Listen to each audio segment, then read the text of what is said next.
रघुराज पदाब्जनिकेतन पंकजलोचन मंगलराशे चंड महाभुज दंड सुरारि विखंडन पंडित पाहि दयालो पातकीनं च समुद्धरा मां महता हि सतामपि मानमुदारम् त्वां भजतो मम देहि दयाघन हे हनुमन् स्वपदाम्बुजदास्यम्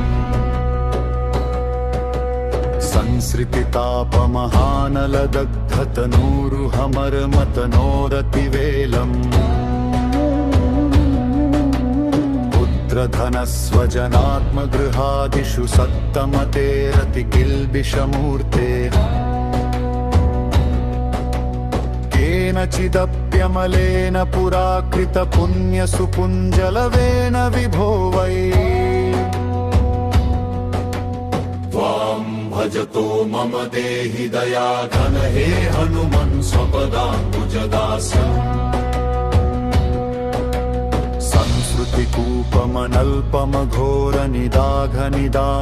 संस्कृतिकूपमनल्पमघोरनिदाघनिदानमजस्रमशेषम्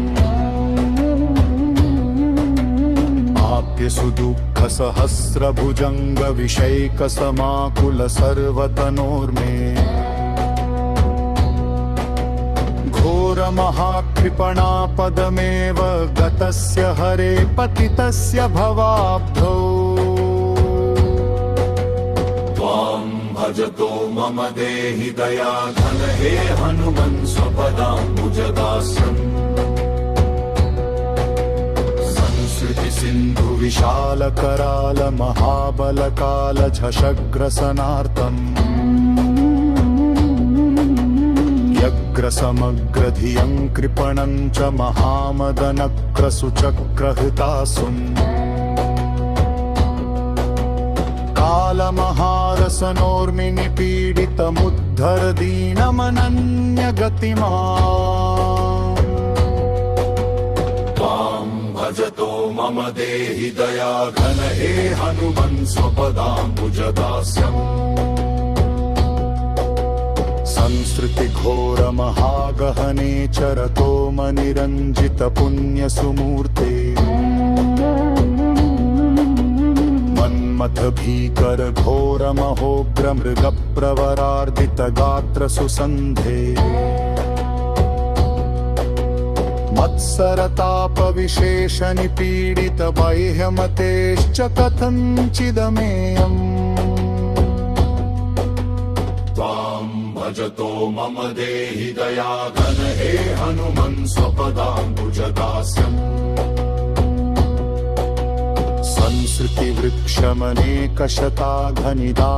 संसृतिवृक्षमनेकशताघनिदानमनन्तविकर्म सुशाखन् दुःखफलं कर्णादिपलाशमनङ्गसुपुष्पमचिन्त्य सुमूलम् ह्यधिरुह्य हरे पतितं शरणागतमेव विमोचय मूढम्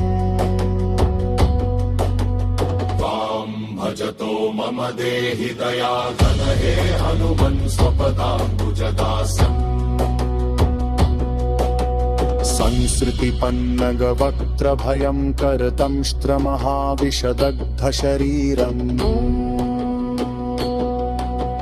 प्राणविनिर्गमभीतिसमाकुलमन्दमनाथमतीव विषण्णम्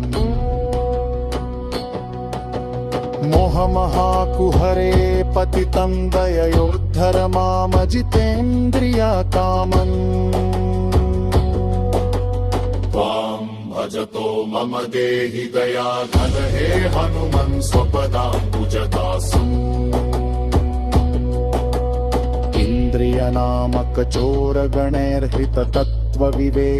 इन्द्रियनामकचोरगणैर्हृततत्त्वविवेकमहाधनराशिम् संसृतिजालनिपातितमेव महाबलिभिश्च विखण्डितकायम् तस्य हनूमत एव शिवं करमष्टकमेतदनिष्टहरं वै यः सततं हि पठेत् स नरो लभतेऽच्युतरामपदाब्जनिवासम्।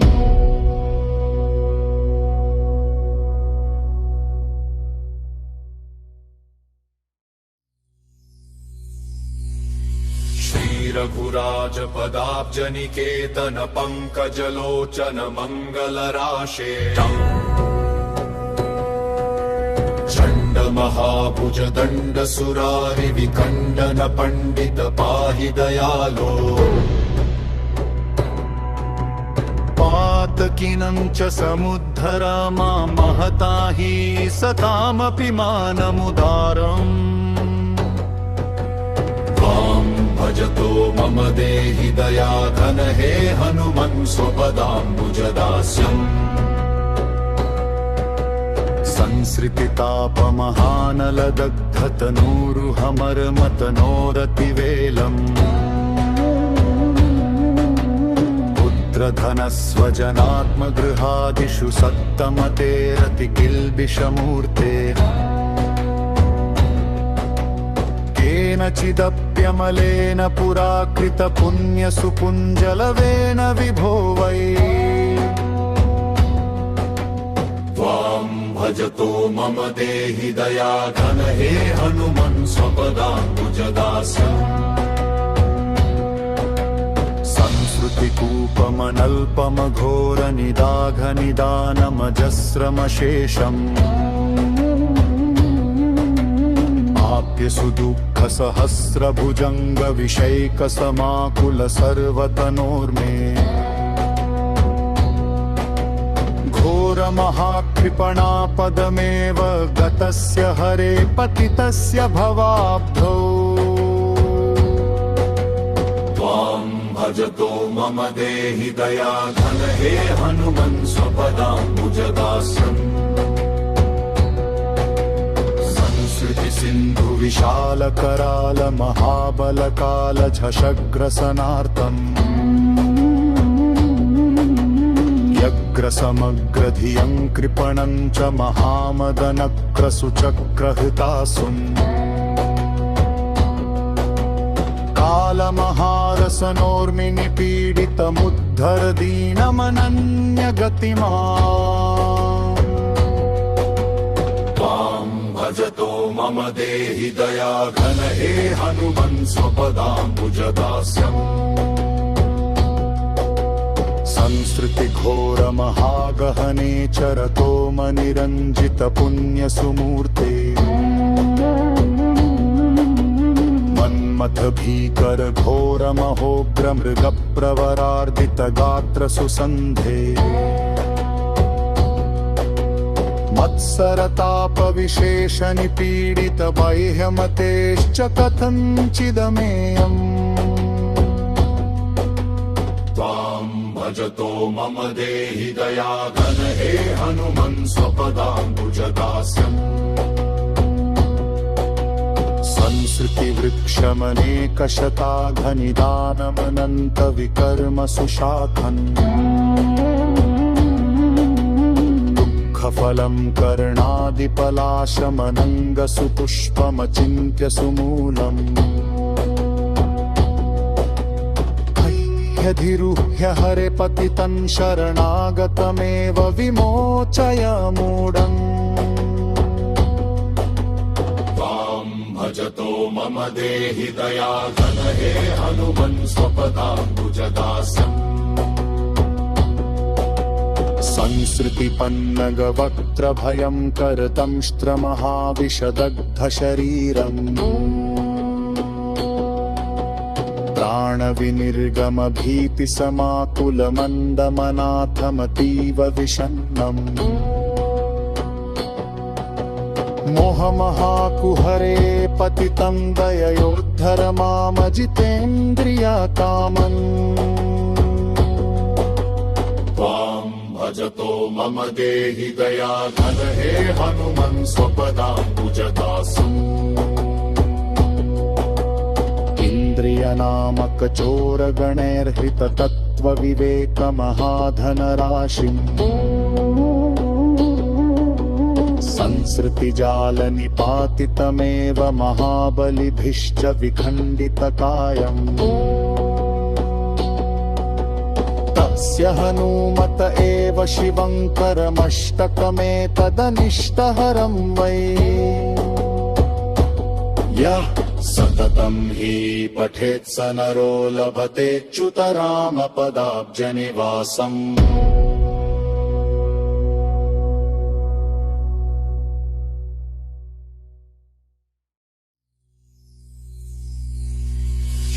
रघुराजपदाब्जनिकेतन पङ्कजलोचन मङ्गलराशे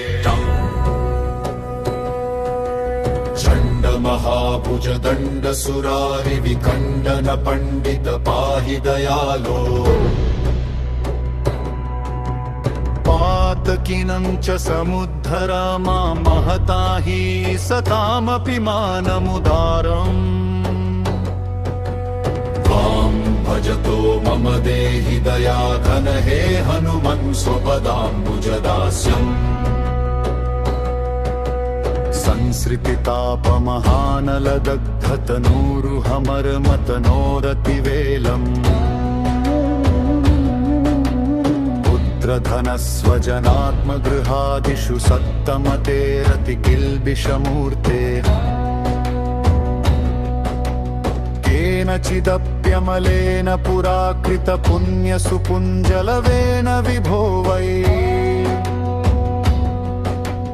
त्वां भजतो मम देहि दयाघन हे हनुमन् स्वपदाम्बुजदास्यम्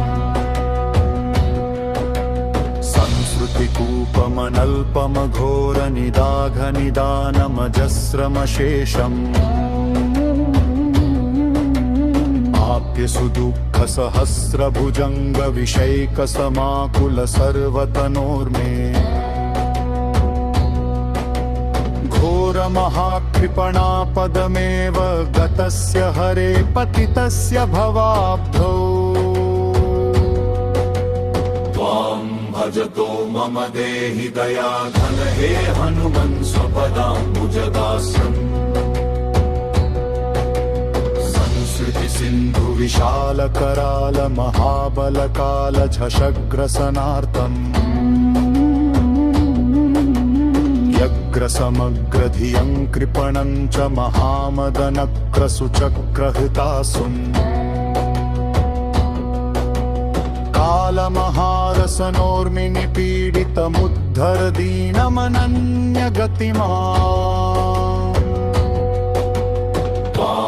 भजतो मम देहि दयाघन हे हनुमन् स्वपदाम्बुजदास्यम् संसृतिघोरमहागहने चरतो मनिरञ्जितपुण्यसुमूर्ते मन्मथ भीकर घोरमहोग्रमृगप्रवरार्दितगात्रसुसन्धे मत्सरतापविशेषनिपीडितबाह्यमतेश्च कथञ्चिदमेयम् त्वां भजतो मम देहि दयाघन हे हनुमन् स्वपदाम्बुजदास्यम् संसृतिवृक्षमनेकशताघनिदानमनन्तविकर्मसुशाखन् फलं कर्णादिपलाशमनङ्गसुपुष्पमचिन्त्य सुमूलम् ह्यधिरुह्य हरे पतितं शरणागतमेव विमोचय मूढम् त्वां भजतो मम देहि दयाघन हे हनुमन् स्वपदाम्बुजदास्यम् संसृतिपन्नगवक्त्रभयं करतंष्ट्रमहाविशदग्धशरीरम् प्राणविनिर्गमभीतिसमाकुलमन्दमनाथमतीव विषण्णम्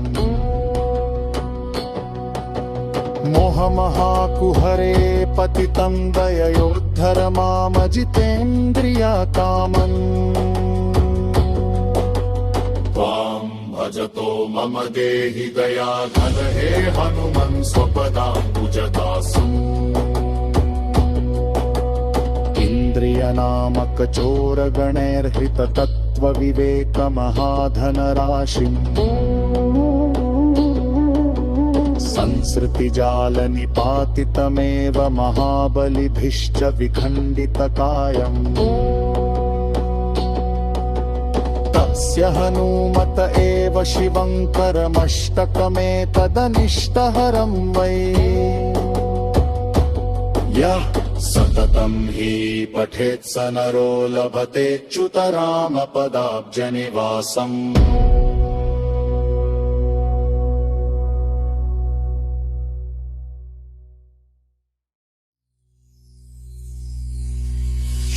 रघुराजपदाब्जनिकेतन पङ्कजलोचन मङ्गलराशे चण्ड महाभुज दण्ड सुरारि विखण्डन पण्डित पाहि दयालो पातकिनं च समुद्धर मां महता हि सतामपि मानमुदारम् भजतो मम देहि दयाघन हे हनुमन् स्वपदाम्बुजदास्यम् संसृतितापमहानलदग्धतनूरुहमर्मतनोरतिवेलम् पुत्रधनस्वजनात्मगृहादिषु सत्तमतेरतिकिल्बिषमूर्ते केनचिदप्यमलेन पुराकृतपुण्यसुपुञ्जलवेन विभो वै त्वां भजतो मम देहि दयाघन हे हनुमन् स्वपदाम्बुजदास्यम् संस्कृतिकूपमनल्पमघोरनिदाघनिदानमजस्रमशेषम् सुदुःखसहस्रभुजङ्गविषैकसमाकुल सर्वतनोर्मे घोरमहाकृपणापदमेव गतस्य हरे पतितस्य भवाब्धौ त्वां भजतो मम देहि दयाघन हे हनुमन् स्वपदाम्बुजदास्यम् सिन्धु विशाल कराल महाबल काल झषग्रसनार्तम्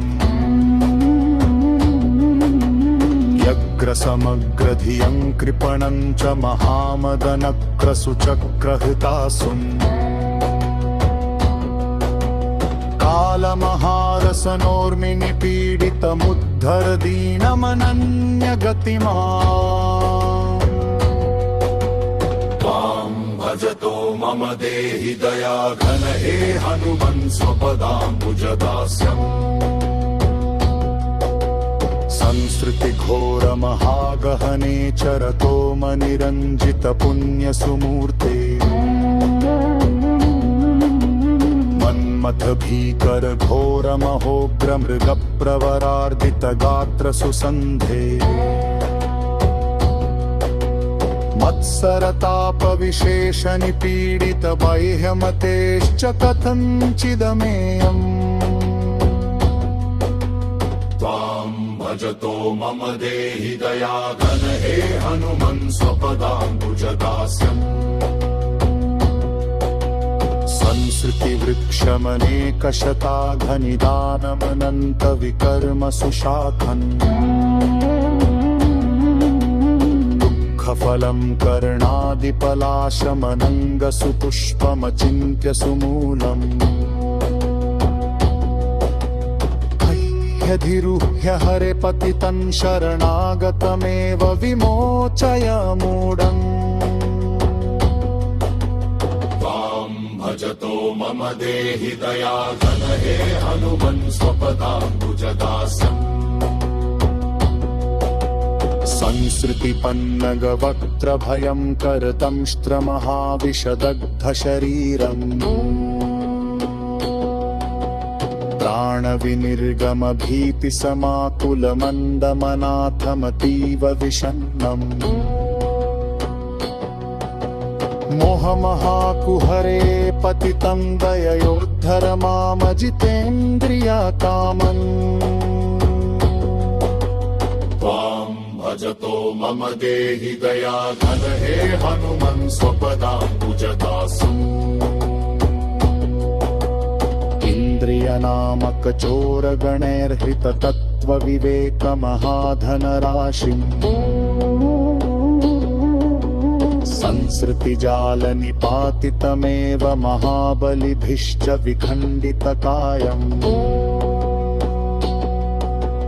तस्य हनूमत एव शिवङ्करमष्टकमेतदनिष्टहरं वै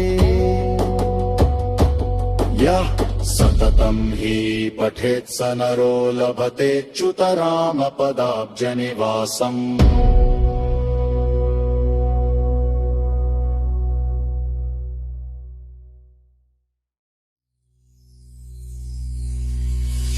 रघुराजपदाब्जनिकेतन पङ्कजलोचन मङ्गलराशे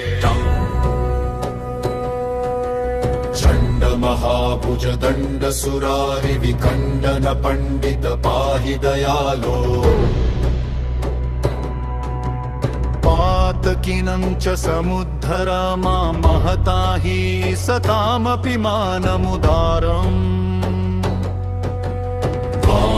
भजतो मम देहि दयाघन हे हनुमन् स्वपदाम्बुजदास्यम् संसृतितापमहानलदग्धतनूरुहमर्मतनोरतिवेलम्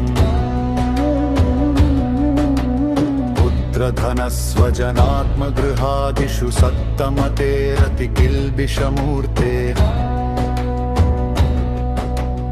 केनचिदप्यमलेन पुराकृतपुण्यसुपुञ्जलवेन विभो वै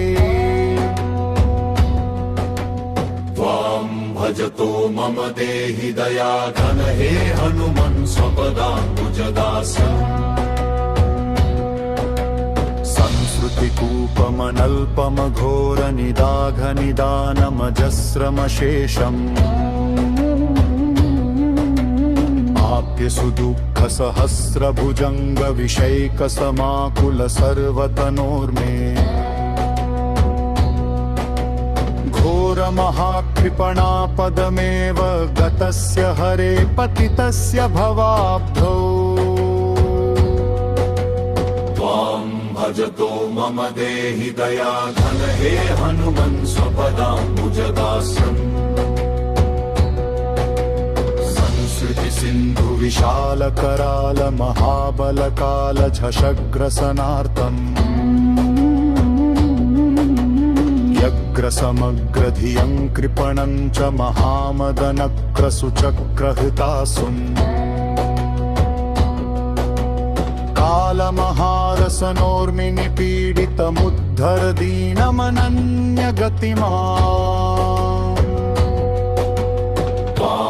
भजतो मम देहि दयाघन हे हनुमन् स्वपदाम्बुजदास्यम्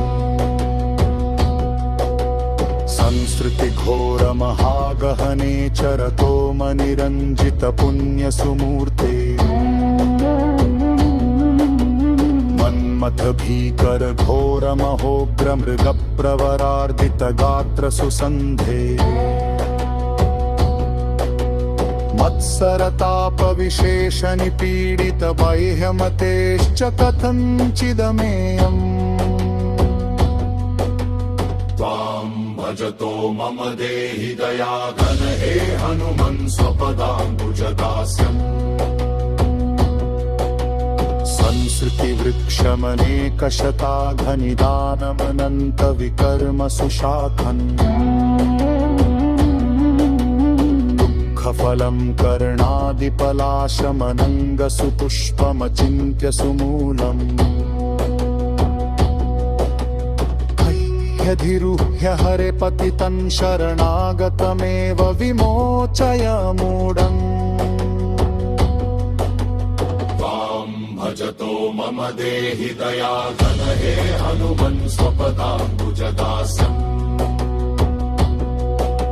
संसृतिपन्नगवक्त्रभयङ्करदंष्ट्रमहाविशदग्धशरीरम् प्राणविनिर्गमभीतिसमाकुलमन्दमनाथमतीव विषण्णम् मोहमहाकुहरे पतितं दययोद्धर मामजितेन्द्रियकामन् त्वां भजतो मम देहि दयाघन हे हनुमन् स्वपदाम्बुजदासम् इन्द्रियनामकचोरगणैर्हृततत्त्वविवेकमहाधनराशिम् संसृतिजालनिपातितमेव महाबलिभिश्च विखण्डितकायम् तस्य हनूमत एव शिवङ्करमष्टकमेतदनिष्टहरं वै यः सततं हि पठेत् स नरो लभतेऽच्युतरामपदाब्जनिवासम्